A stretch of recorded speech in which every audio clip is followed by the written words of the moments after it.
First of all in 3 अहादीस को consider करें। आफ्टर दैट इसकी एक्सप्लेन करूँगा। पहली जो हदीस है, नबी करीम सल्लल्लाहु अलैहि वसल्लम ने फरमाया कि नदर का लगना हक़ है। अगर कोई चीज़ तकदीर पर सबकत ले जाने वाली होती तो वो नदर होती। दूसरी हदीस है कि मेरी उम्मत में अल्लाह की किताब लौहे महफूज, उसके फ़ैसले और तकदीर के बाद सबसे ज़्यादा तादाद नदर बद के असरात से मरने वालों की होगी।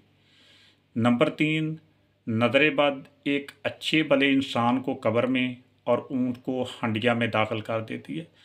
इन तीनों अहादीस को एक्सप्लेन करने से पहले कि ये इशू कितना इम्पोर्टेंट है, एक सिंपल सा क्वेश्चन है कि इसकी अहमियत उसी वक्त उजागर कर दी हो जाती है कि जब हम ये सोचें, हम ये समझें कि हमारा क्रिएटर अल्लाह ताला है। तो नबी करीम सल्लल्लाहु अलैहि वसल्लम की ज़बान अतहर से जो भी अरशाद हुआ वो अल्लाह का मैसेज है। आप सल्लम अपनी ज़बान से अपनी मर्ज़ी से कुछ अल्फाज नहीं निकालते, लेकिन वो अल्लाह ताला की तरफ से मैसेज होता है। तो जब अल्लाह ताला अपने बंदों को इसके बारे में वजाहत कर रहा है अपने पैगंबर के ज़रिए कि ये इशू कितना ख़तरनाक है, इससे कैसे अवॉइड करना है। अब नदर बद ये है क्या चीज़, ये कैसे महसूस होगा कि हम नदर बद का शिकार हो गए हैं।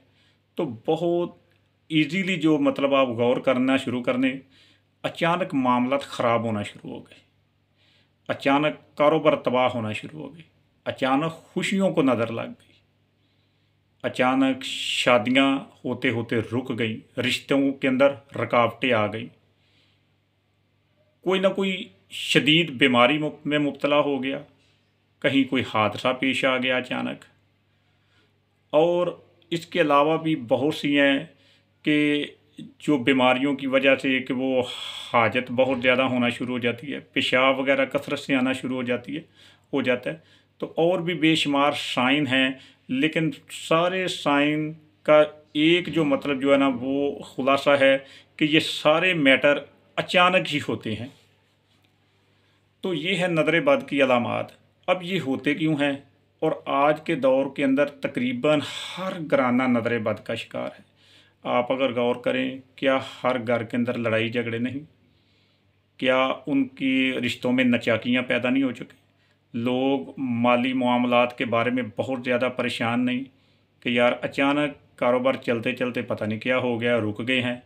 तो इसकी रीज़न क्या है, बच्चे अच्छे भले सेहतमंद होते हैं, कमज़ोर हो जाते हैं, या मतलब कोई भी ख़वातीन हैं अचानक बीमारियों का शिकार हो गई हैं।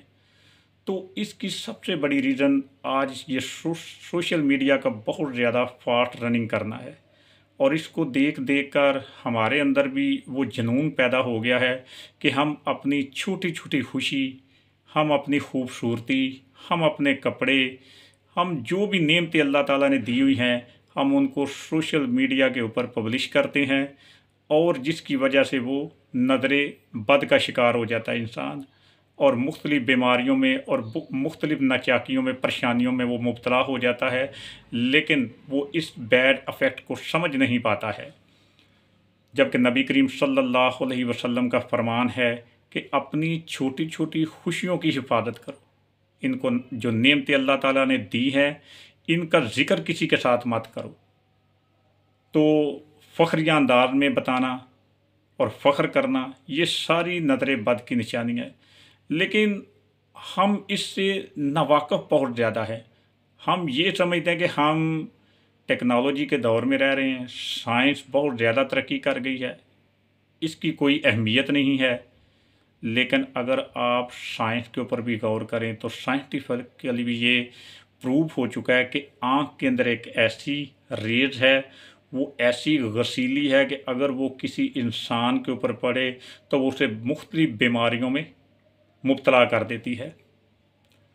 तो आप ये भी समझें कि वो एक रेज़ ही होती है कि जो पत्थर के ऊपर पड़ती है तो पत्थर को रेजा रेजा कर देती है। तो इस रेज़ की अहमियत तो अल्लाह ताला ने बता दी है, इसके बैड अफेक्ट कितने शदीद हैं वो भी वाज़ह कर दिए हैं। और इसलिए कोशिश करें कि अपनी खुशियों की नुमाइश ना करें, अपनी नेमतों की नुमाइश ना करें, अपने आप को सोशल मीडिया के ऊपर इतना मत डालें। ख़ुसूसन ख़वातीन जो हैं वो इस जुनून में मुब्तला हैं और वही सबसे ज़्यादा इन बीमारियों का शिकार हैं, ख़वातीन और बच्चे वगैरह। बच्चे जो अचानक वॉमिटिंग करना शुरू हो जाती हैं, पोटियाँ वगैरह लग जाती हैं या आजकल नमूनिया वगैरह हो जाता है, ये सारी बीमारियां नज़र बद का शिकार हैं। अगर नज़र बद लग जाए तो उसका जो इलाज है तो वो कुरान और हदीस के अंदर बयान कर दिया गया है।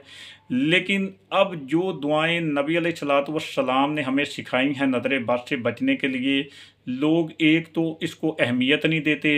अगर इसके मुताबिक इलाज करे भी तो वो उनके ऊपर उसके जो गुड इफ़ेक्ट नहीं होते। उसकी रीज़न है कि ये भी एक नफ्सियाती इशू है कि सबसे पहले वो ईमान और यकीन आपका कायम होना चाहिए कि मेरे नबी ने ये तरीका बताया है नज़र बद से बचने का, तो मैं इसके मुताबिक ही इलाज करना है।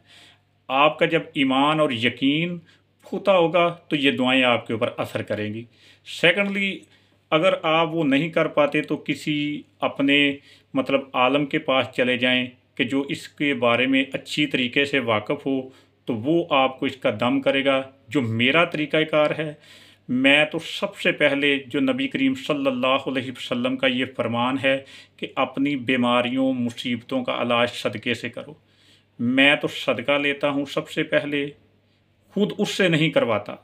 उसकी रीज़न ये है कि हम सदका किसी ऐरे गैरे को जो उसकी अहमियत से वाकिफ़ नहीं, वो अजर तो ज़रूर मिल जाता है।